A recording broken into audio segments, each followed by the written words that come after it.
Ekses dari revisi Undang-Undang Pilkada terkait poin independensi, Komisi Pemilihan Umum mulai menampakkan diri. Klausul yang mengharuskan KPU menetapkan sebuah kebijakan setelah berkonsultasi dengan pemerintah dan DPR berbuah pada polemik terkait usulan dibolehkannya napi dalam masa percobaan hukuman untuk maju dalam pilkada. Benarkah ini sebuah logika sesaat yang dipaksakan masuk dalam aturan demi mengakomodasi sejumlah kandidat bermasalah di sejumlah daerah? Bagaimana mungkin menempatkan seorang pemimpin yang sudah mendapatkan predikat tercela meskipun belum inkrah secara hukum? Kami akan membahasnya dengan bapak-bapak yang sudah hadir.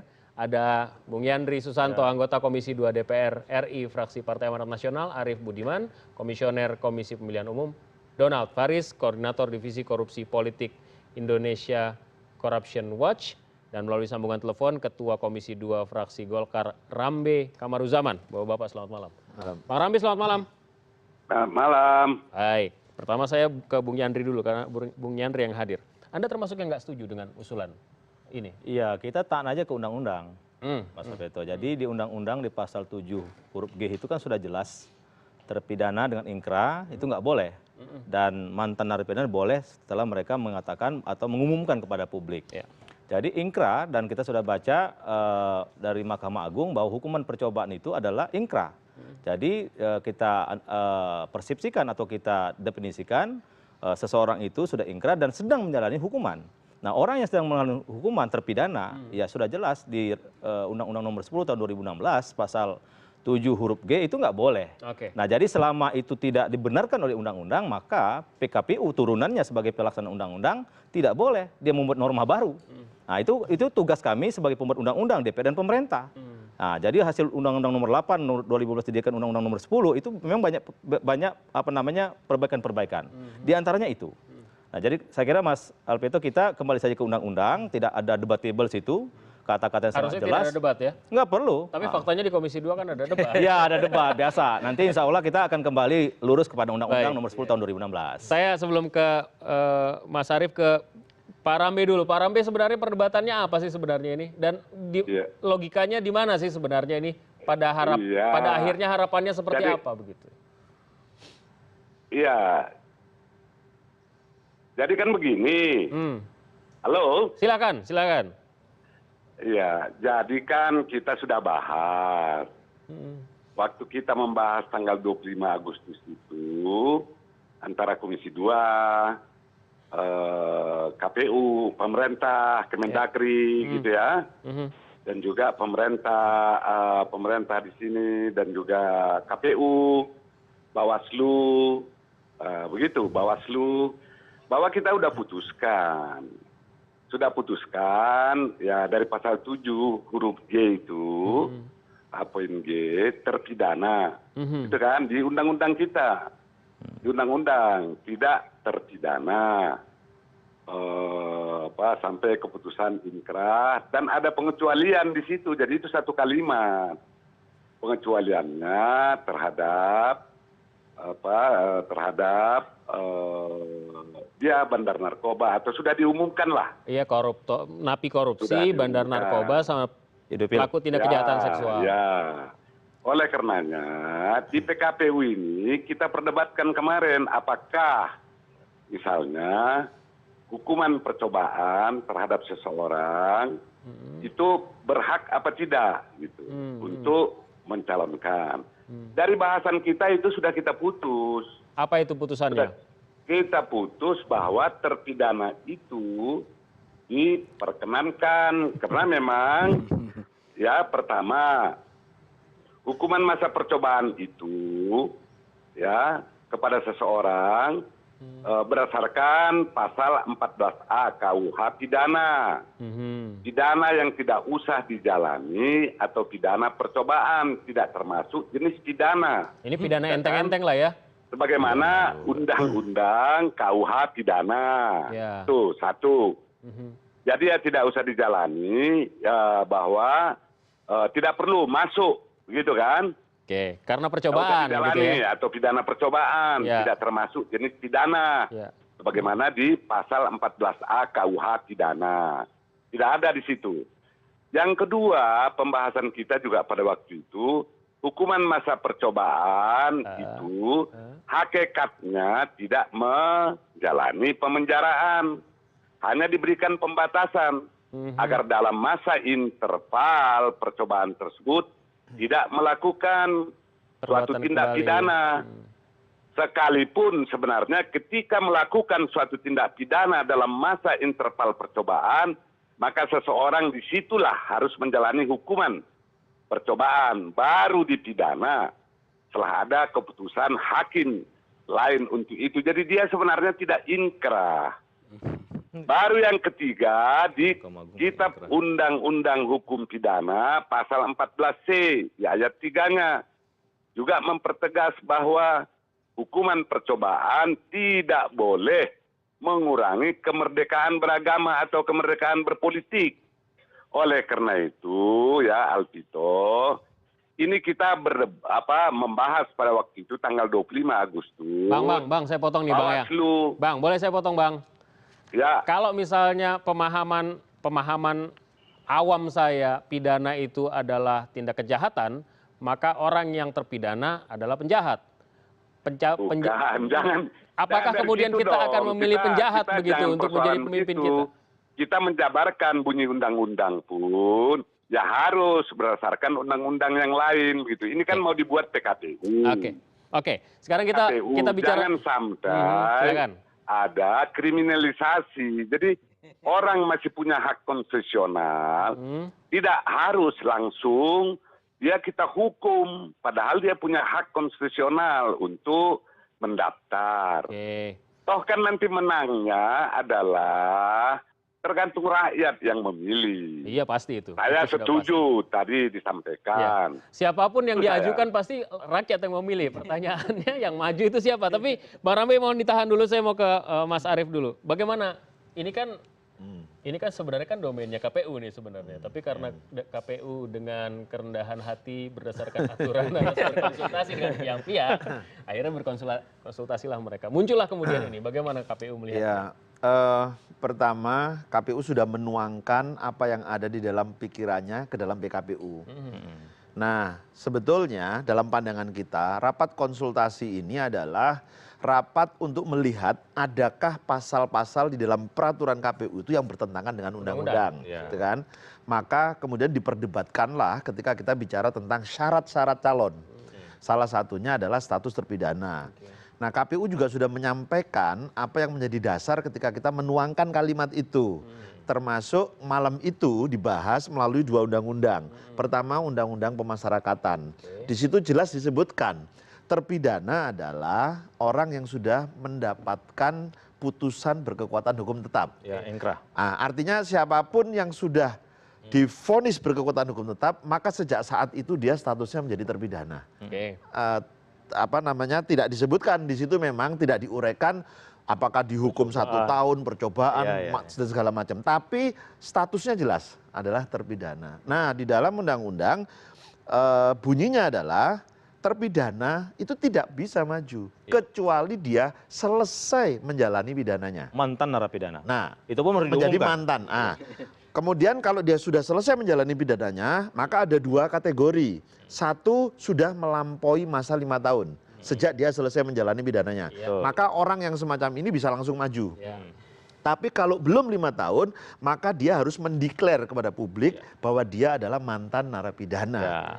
Nah, sekarang kita tinggal lihat apakah seseorang yang diperdebatkan itu sudah mendapat putusan inkrah atau tidak. Begitu saja sebetulnya. Dan itu sudah kita tuangkan di dalam PKPU.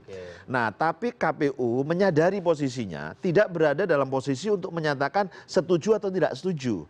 Karena apapun rekomendasi yang keluar dari rapat konsultasi itu mengikat bagi KPU. Maka KPU akan menjalankan itu. Pasrah.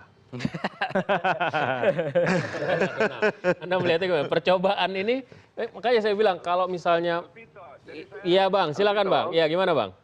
Saya tadi ya betul kedudukan rapat dengar pendapat itu. Betul. Ya, jadi komisioner KPU menyatakan itu. Termasuk pendekatan kita adalah tadi dinyatakan jangan pendekatan undang-undang pemasyarakatan tadi. Oke. Sebab ini orang, kalau pendekatan itu, ini orang belum menjalani ke lapas. Oke, Gitu oke. loh. Itu udah Abang Hanya sebutkan tadi. menegakkan. Tolong ditahan dulu ya. Kita dengarkan Donald untuk pandangan dari ICW yang biasanya terengginas. Iya. Apa tanggapan ICW soal ini? Ini kan sebenarnya kita membagi dua kelompok.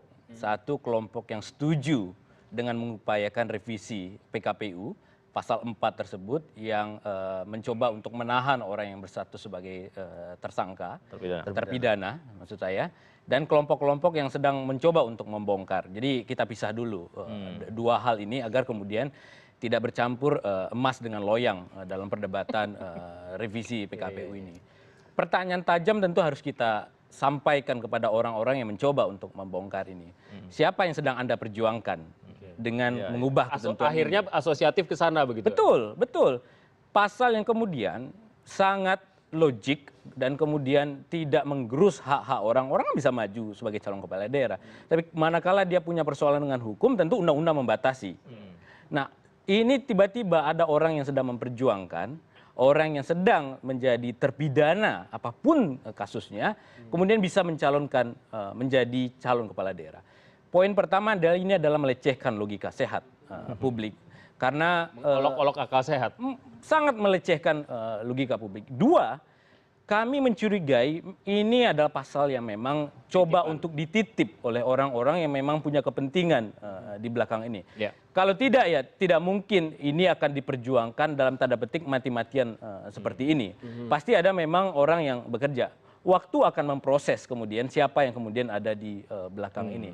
Jadi menurut saya KPU, Pak Yandri dan kawan-kawan 4 partai yang berjuang untuk menolak ini direvisi tentu kita berikan apresiasi untuk itu. Dan pertanyaan tajam untuk siapa Anda berjuang? Apakah untuk demokrasi yang lebih sehat atau kepentingan orang-orang tertentu? Tapi coba deh berpikir di sepatunya bukan di sepatunya Pak Rambe, di wacananya Pak Rambe. Ini kan orang juga punya hak nih, orang dengan status sebagai terpidana percobaan.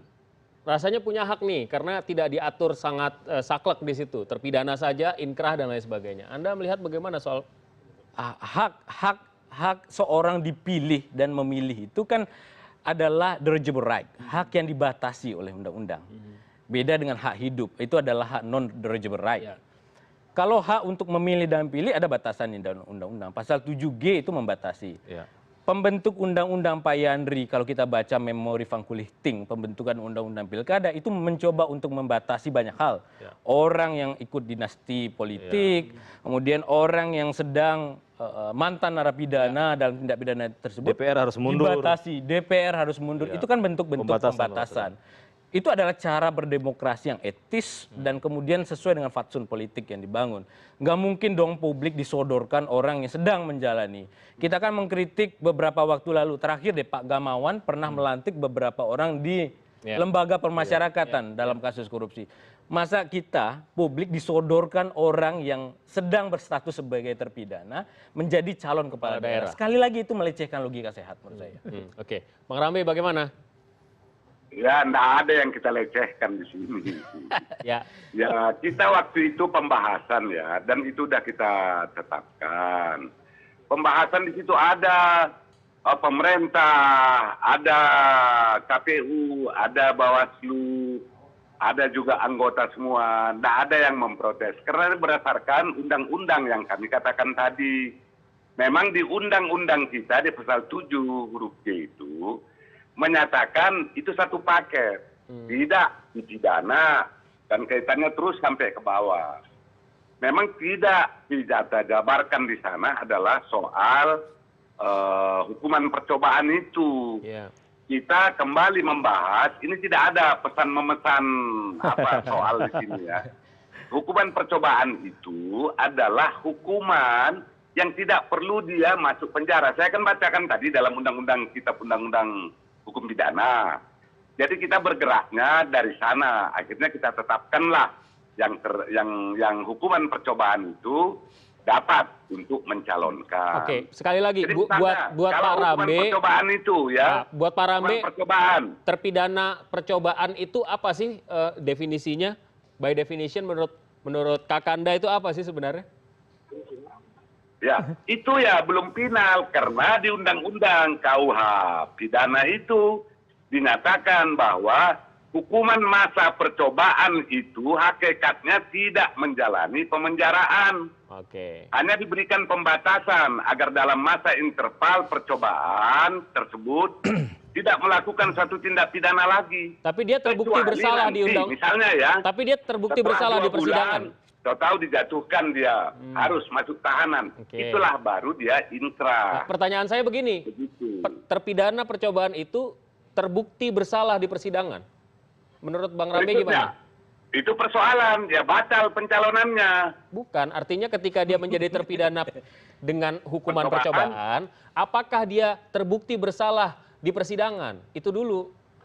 Ya, tapi kan hakim yang harus memutuskan. Di dalam undang-undang itu, Tapi gini, Mas sesuai dengan Alvito. pasal 14A, Ya. ketika dia melakukan suatu tindak pidana dalam masa interval percobaan itu, seseorang yang masuk. menjalani hukuman percobaan itu baru di situ dia dipidana. Ya, tapi pertanyaan Gitu saya, ketika dia menjadi terpidana percobaan, apakah dia sudah terbukti bersalah? Nanti aja lah Bang dijawabnya, kami akan kembali sesaat lagi.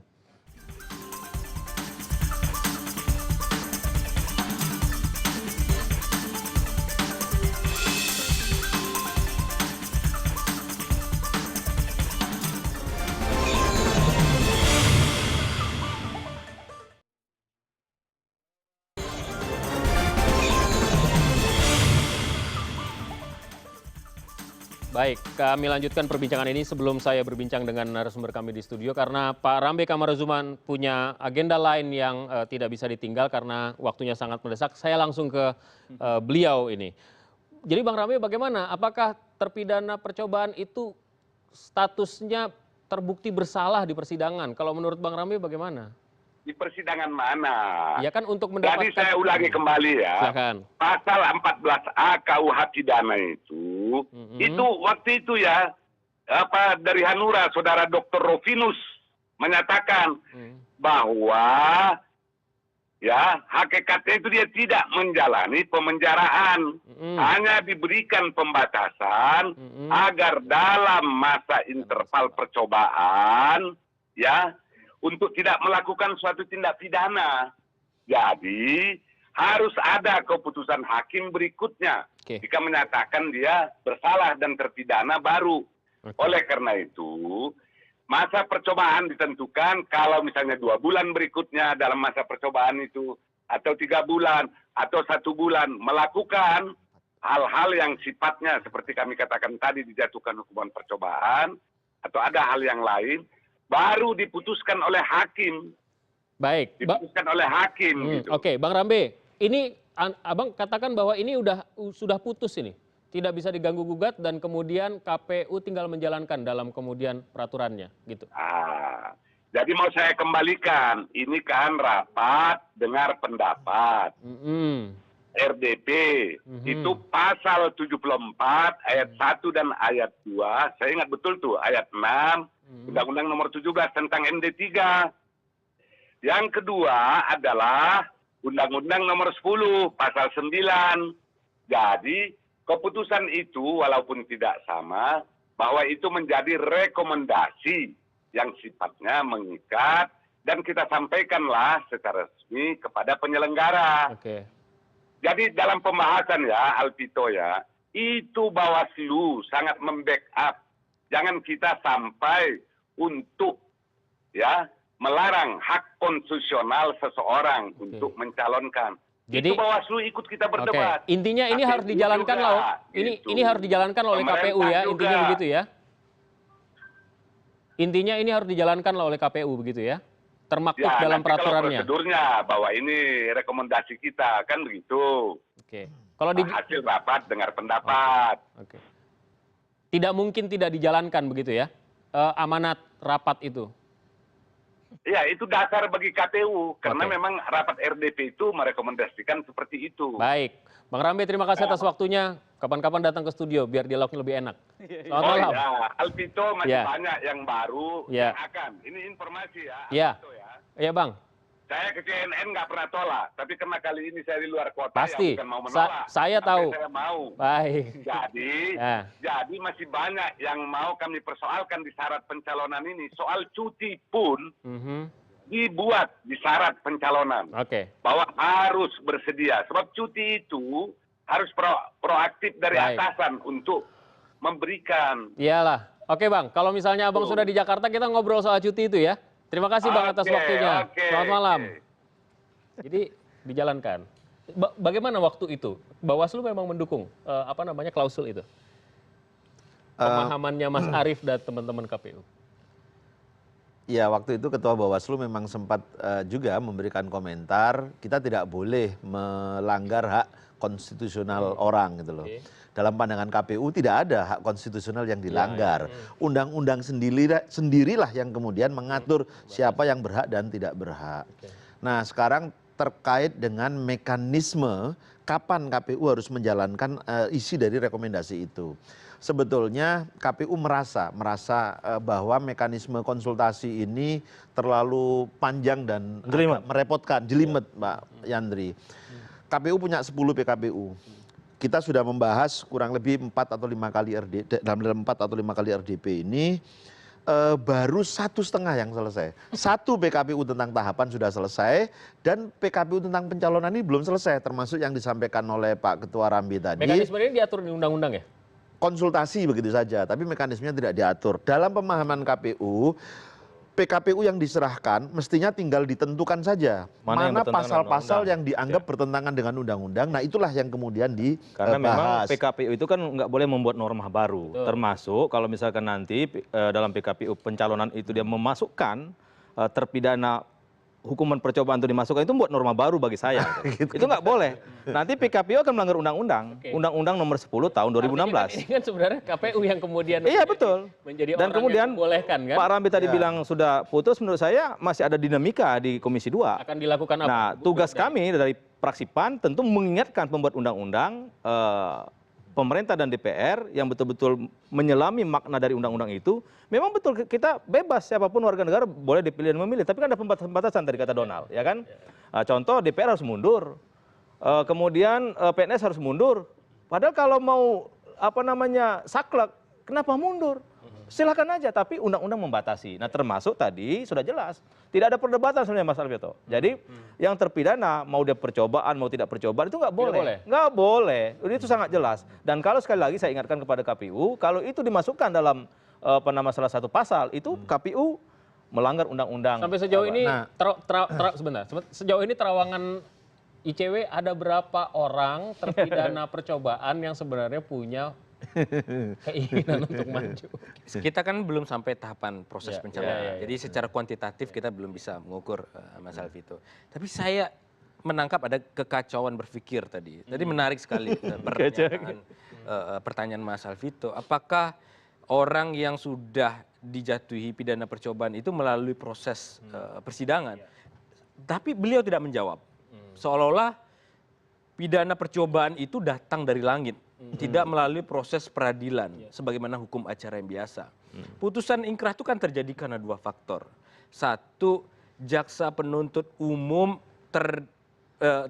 terdakwa dalam peradilan tidak melakukan upaya hukum lanjutan, apakah banding atau kasasi.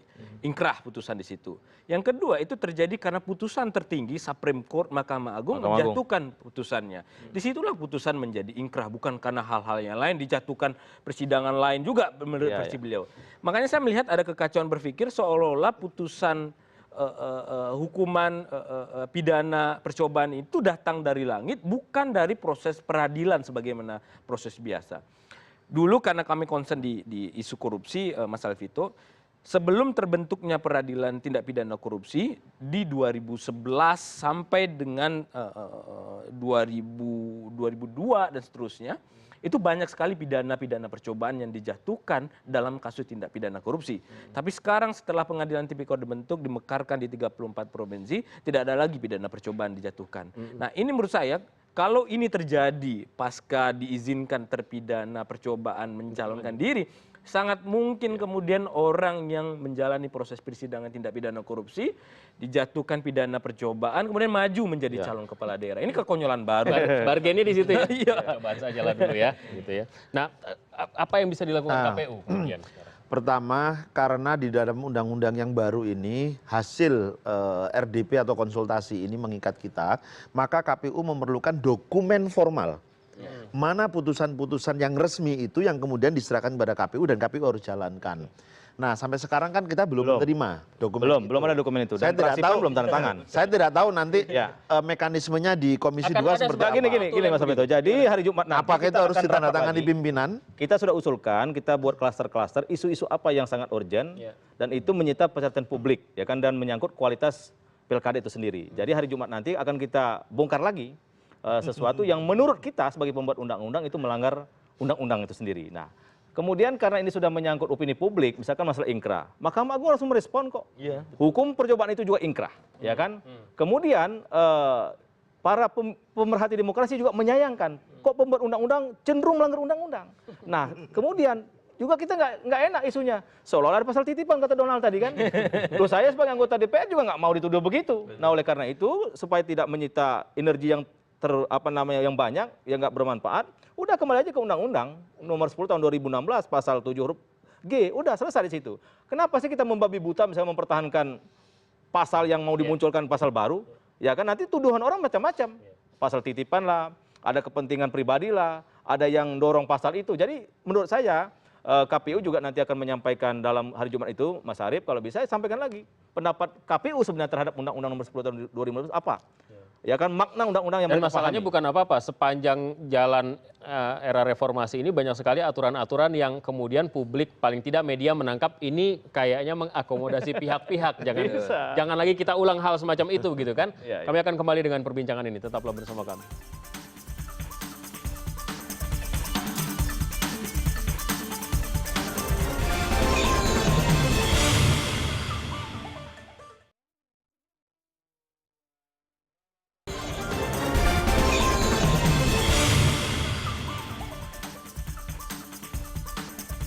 Iya, ini di dalam siaran off air tadi kita ngobrol-ngobrol. Siapa sih kira-kira yang kalau misalnya ada titik-titik, ternyata muncullah nama-nama, tapi kita nggak bisa ngomong sih. Takut kemudian ini menjadi fitnah buat pihak-pihak. Silahkan bicara sendiri, pemirsa. Kalau dari civil society bagaimana melihatnya dan upaya apa yang akan dilakukan, terutama dari ICW lah. Satu, saya melihat fenomena tadi Mbak Rambe mencoba bertahan dengan argumentasi ini sudah disetujui. Menurut saya tentu secara formil harus ada bukti otentik. Dalam beberapa hal sering ada berita acara yang kemudian ditatangani oleh pihak-pihak. Apakah sudah ada berita acara tentu harus dibuktikan dengan itu. Jangan kemudian justru menyalahkan orang berbeda. Pak Yandri kan berada pada standing yang setuju dengan kepentingan publik. Nah itu menurut saya keluar hal-hal yang keliru.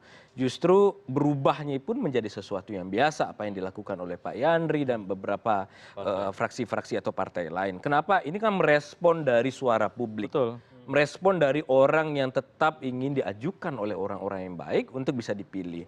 Justru yang dipertanyakan orang-orang bertahan ini nih. Orang yang bertahan siapa yang ada di belakang mereka dan kepentingannya. Saya mau semua klarifikasi dulu. Sampai sejauh ini yang menolak pasal ini, dan pasti kalian akan berdebat pasal yang lain gitu, seperti biasa fraksi gitu ya. Itu adalah PAN, Demokrat PDI, dan Gerindra. Oke, silakan lanjutkan. Jadi sudah kelihatan kelompok-kelompok itu justru menjadi tantangan agar kemudian partai-partai yang lainnya juga tidak punya kepentingan di dalam pencalonan norma ketentuan pasal 4 PKPU tersebut untuk beralih kemudian pada posisi yang juga ingin mempertahankan bahwa orang yang sedang terpidana percobaan juga tidak bisa mencalonkan diri. Ini menurut saya ini momentum lah untuk mendengar aspirasi, masukan dari publik kemudian terkait dengan persoalan ini. Karena kasihan KPU juga kan banyak proses PKPU tadi ada 10 baru yang 1,5 baru berjalan, bagaimana dengan 8,5 lain itu kan butuh waktu yang panjang. Sementara teknis pemilu juga semakin dekat yang harus disiapkan oleh Kapan deadline-nya? 15 September. 15 September sekarang sudah Enggak, kemudian masalah itu, masalah 15 syarat hari aja. pencalonan ya, PKP syarat pencalonan. Memang itu belum kelar. Jadi kita biasanya ngetok itu satu kesatuan. Misalnya PKPU nomor berapa nih, tok. nggak bisa pasal per pasal. Nah, jadi masih bisa kalau misalkan belum satu peraturan KPU disetujui secara menyeluruh masih bisa. Oh, pasal percobaan ini Enggak, syarat-syarat pencalonan kan masih banyak mau dibicarakan. Ya kan masalah-masalah setengah cuti. baru selesai. Ini setengahnya itu termasuk di dalam itu. Iya. Iya. Berarti belum selesai. Belum selesai, peraturan tentang syarat pencalonan belum selesai. Makanya Pak Rambe mungkin bersedia. Bagi PAN tetap akan kembalikan kepada undang-undang. Dan saya kira KPU nggak perlu takut. Selama itu berpegang dengan Undang-Undang Nomor 10 Tahun 2016, kebenaran tetap ditegakkan. Nggak perlu ada intimidasi ataupun nanti saya khawatir kalau KPU juga mengaminin itu, saya juga akan dituding. Wah, ini KPU dapat titipan juga nih, ya kan? Nah, ini bahaya. Independensi KPU jadi tercederai, itu nggak boleh loh. Makanya saya percaya sama KPU tetap akan menjaga norma-norma yang ada di undang-undang. Enggak, sejak di dalam rapat itu sudah kami tegaskan, KPU tidak berada pada posisi untuk setuju atau tidak setuju. KPU sudah menyampaikan semua pikirannya di dalam peraturan KPU dan menjelaskan kenapa bunyinya seperti itu, gitu kan? Enggak, Tetapi undang-undang juga mengatur. Kalau dalam RDP itu, saya kira juga nggak apa-apa. KPU mengatakan ini kami tidak setuju karena begini-begini. Itu kan dalam rangka kita memagari, ya kan? Undang-undang yang sudah kita putuskan. Kalau misalkan KPU terlalu pasif, itu kan masih ada perdebatan. Tapi andekan KPU tidak setuju, toh KPU tidak bisa merubah apa yang ditulis atau menjadi. Lo kan nggak semua praksi setuju juga. Tapi menurut saya justru saya pikir masalahnya begini. Nanti dalam dokumen resminya itu kan bisa diambil kesimpulan, apakah itu menjadi putusan atau tidak, menjadi rekomendasi Jadi bagi menurut KPU saya, atau tidak. Mas Alvito, bukan KPU yang digugat untuk memperbaiki norma ini, justrunya orang yang keberatan, individu yang keberatan dengan norma ini harusnya menggugat. Jadi juga jangan KPU, jangan terbalik logikanya, KPU yang memfasilitasi kepentingan norma itu diubah, tapi justru ketika ada orang tertentu, Mr. X, Y, Z, keberatan. Logikanya begini, kalau misalnya ini muncul, pasti aturannya akan digugat. Betul. Gitu. Daripada begitu, lebih baik aturannya SI saja, orang yang punya kepentingan. Yang merasa dirugikan, menggugat. Itu lebih fair gitu. Lebih bagus seperti itu. Pasti kalah. Ya kan orang melihat, waduh. Enggak, kita juga nggak mau Mas Alvito. Seolah-olah ini kan tadi pasal titipan, DPR punya kepentingan, integritas pilkada dipertanyakan. Saya dari fraksi PAN tetap akan ngotot kalau itu tidak boleh dimasukkan. Gitu loh. Dan kalau itu dimasukkan, saya kira ada nanti akan mengirusi kepada Mahkamah Agung. Dan kalau misalkan Mahkamah Agung mengabulkan gugatan itu, ya DPR dan pemerintah kehilangan muka juga. Gitu. Enggak, tapi begini, status konsultatif yang sifatnya konsultatif ini mengikat katanya. Artinya bagaimana ini kemudian? Artinya draft rancangan peraturan sudah disiapkan oleh KPU, kemudian dibawa ke DPR, harus disetujui DPR.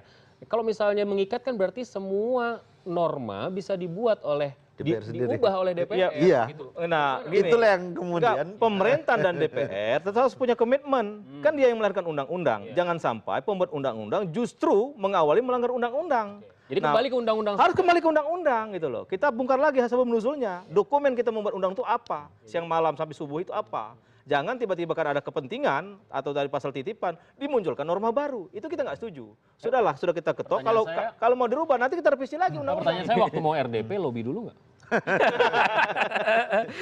Tapi yang harus dipahami oleh semua orang, rangkaian panjang sebelum KPU membuat peraturan KPU itu diresmikan itu ya.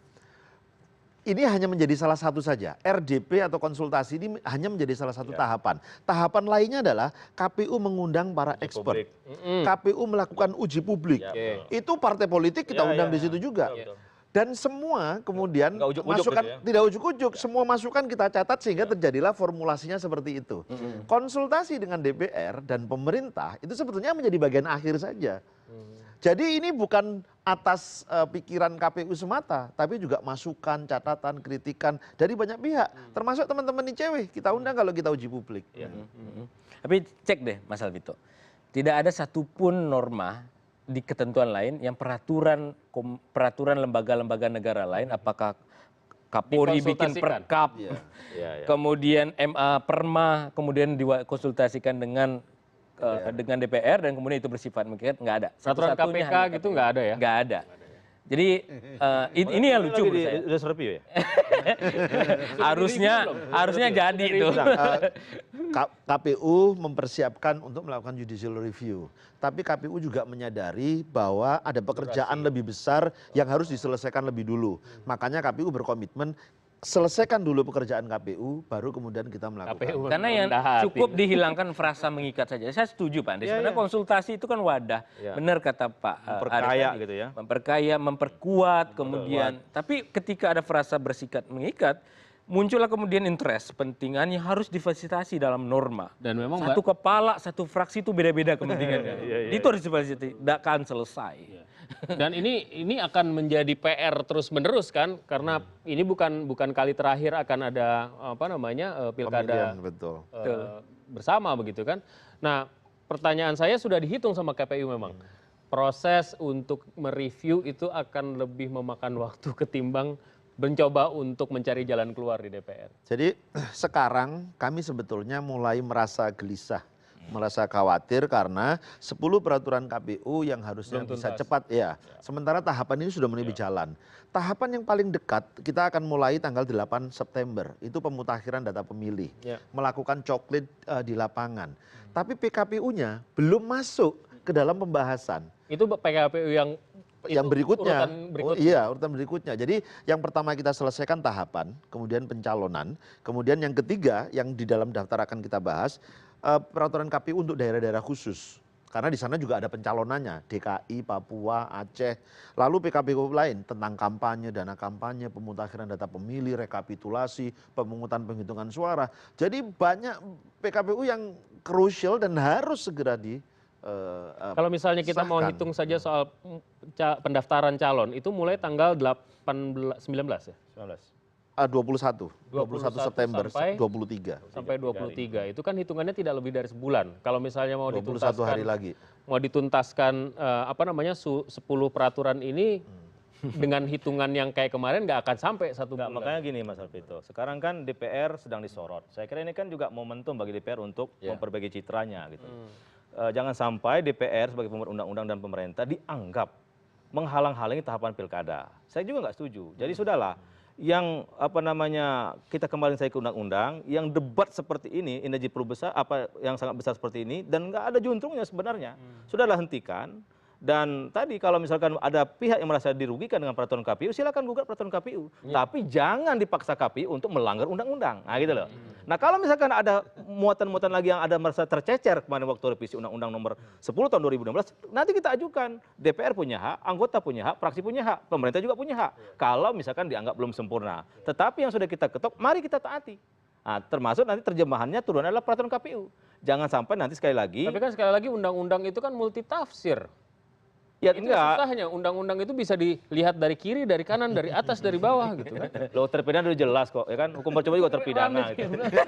Sampai aja beda. Iya. Nah, makanya beliau tidak menafsirkan, tapi basic beliau itu yang menurut saya yang Oke. menyebut beberapa kali kata kriminalisasi. Padahal Ya. kan itu sudah orang yang sudah masa percobaan, berarti kan orang yang sudah terbukti Tapi kan pidananya. undang-undang itu ditafsirkan. Tapi pertanyaan saya begini. Dan gini lah, kalau kita akan nggak ada potensi mundur ini?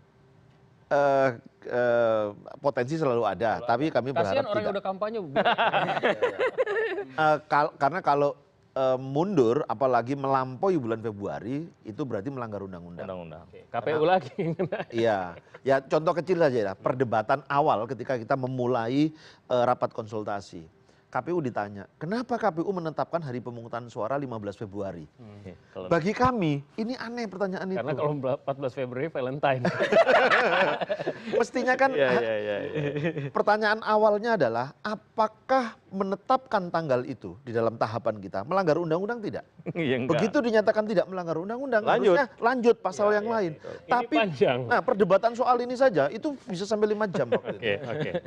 Jadi ya kita akan melihat bagaimana upaya dari Mas Yandri dan kawan-kawan, begitu juga KPU dan juga didorong oleh civil society, ICW dan lain sebagainya, supaya kita tidak terpana melihat kertas suara yang kemudian ini bukannya penjahat dulu. Pokoknya masih dihukum nih. Ya, Nah, itu yang kita jaga Mas Alvito. Mudah-mudahan tidak seperti itu demokrasi kita. oke. Terima kasih Bapak-bapak atas Ya, waktunya. Terima kasih.